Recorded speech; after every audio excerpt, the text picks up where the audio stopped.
Hello, this is a game I had today in my BF110B, and this is also a video that's going to show you why I probably won't be putting up very many World of Warplanes videos over the next few months. And the first reason is about to pop up now. Notice how I just teleported about a third of the way across the map. Yeah, because of the internet connection problems I've been having, they've been particularly bad with World of Warplanes. And one of the consequences of this is that it always takes a very long time to load into a game. But the consequence of this is that I've climbed far too rapidly and put myself into a stall. And since I see that there are aircraft at the same altitude as me, I decided I'm going to get out of here and just take out an I-16 on the way. BF110B being a heavy fighter, you kind of need to have an altitude advantage if you're going to do well. If you look on the mini-map, you'll see I've got two people chasing after me. But with a bit of a boost, I can outrun them, especially if I put myself to a dive. Now that I'm kind of out of their effective range, I'll climb to regain altitude. And then once I have about 900 meters separation and I'm above them, I will turn back around. Any minute now, there we go. What I do here is I aim for the 109B, which is the further away of the two enemy aircraft, and that's just because it gives me a longer, length of time to fire into it, so I do more damage in that single pass. Whereas if I had have aimed at the P-36, I would have been able to do a bit of damage to it and a bit of damage to the 109B, but not taking over the mount. So I'm going to make a detour through this little dogfight. Decided not to put shots in the skewer there because I was getting much too close. And then right now I was actually trying to turn around and dive back in, but it was just not letting me. Like at the time there wasn't any mention of packet loss or my ping didn't go up, it was just not getting the information I was sending it. So there was packet loss, it just wasn't reading it. You can also see a bit here when I'm diving the I-16. My aim drifted off at a few points, and that was again, I was trying to aim at the leading indicator, but it just wasn't registering. I was trying to shift where my mouse was pointing. Got 3 kills, so I can't complain too much. Just come diving back in. I choose the P-36 because I think he's going to line up for me right there. And he does, but for whatever reason my aim just went shit at that point. That wasn't actually like the negligence fault, my aim was genuinely bad there. So I go up, get separation again, and turn around to dive back in. But just now I see that there's another enemy aircraft coming across the harbour towards us. So I roll back over to intercept.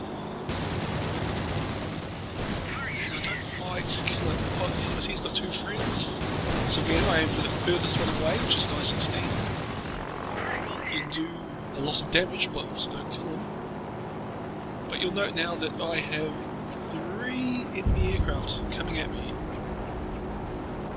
which is not a bad situation to be in because it means they're not fighting any of my allies, but when I turn around to kill them I'm going to be flying into a lot of gunfire. I kind of balls this up a bit. Go for the closest one because the first one's really far away. I pitched up there because I thought that I could keep shooting and kill it, but all I did was set myself up for shots from the P-36 and lose speed, which means that right now I'm getting under more fire than I should have been. I think about diving into that dogfight like I did earlier just to help my teammates a little bit, but I decided not to because I don't want to lead 2 onto my tail into that dogfight to make it a 5-on-2 for those guys. And I stuffed this bit up here because I go for the first away aircraft, but it's the Hawk 75M, and the P-36 is a much more dangerous aircraft, and it was pumping cannon shells into me, so it did a lot more damage, whereas I could have taken either of them out. I should have taken out the P-36. But it's a judgment call, and I mean, it's a great thing about fighter plane games. You get a couple of best a couple of seconds to make those judgments. And every once in a while you make them wrong, but that's okay. It's part of learning. turn back around. This time I've got a friendly heavy fighter to help me. And I figure it's going to turn on him, but I was wrong. You'll see there as well, it took a while to correct my aim. That was again just flag was a bit out. Unfortunately this P-36 wasn't going to be, otherwise that could have been... Well, I've got very few hit points left, so that could have been that for me. But I managed to get a 7th kill. I've actually managed to turn this game around. You saw a while back, I didn't mention it because it was actually quite fast paced, but we were actually way behind. Whereas now, well, 3 aircraft and 2 aircraft. And just, you note, it's how A5M is strafing the enemy base, while our ground attack aircraft is over here helping me take down the enemy aircraft. So, I don't know, our team doesn't seem to quite have their balls down yet. I mean, it's a tier 4 game, you can't expect too much of it. So I dive on the AR-80 because I figured that's probably going to be the most dangerous aircraft at the moment. You saw a bit there at the start, my aim was drifting off. I can't really remember if that was the lag or if that was just me aiming poorly. The 2 ground attack aircraft managed to collide, which means the AR-80 is the last one left. So let's take it nice and easy, burn away, climb to try and get it to reduce its speed.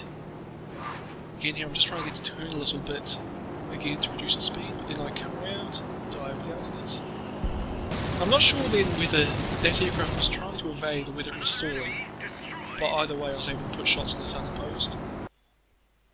So I'll just show you the end plates here. As you see, 8 kills, ace medal, 31,000 credits, 2,364 experience.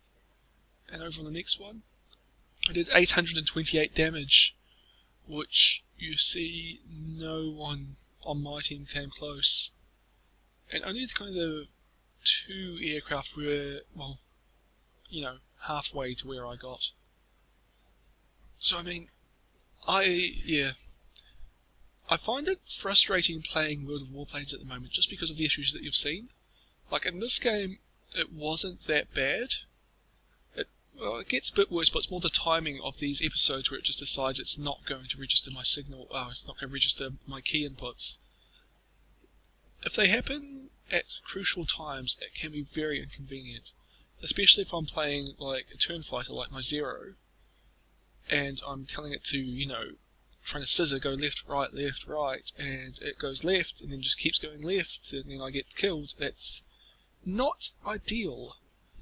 So, I'm going to kind of keep playing World of Warplanes because I actually really enjoy it, but I can probably only play maybe 3 or 4 games a day before I just get so frustrated that I give up on it.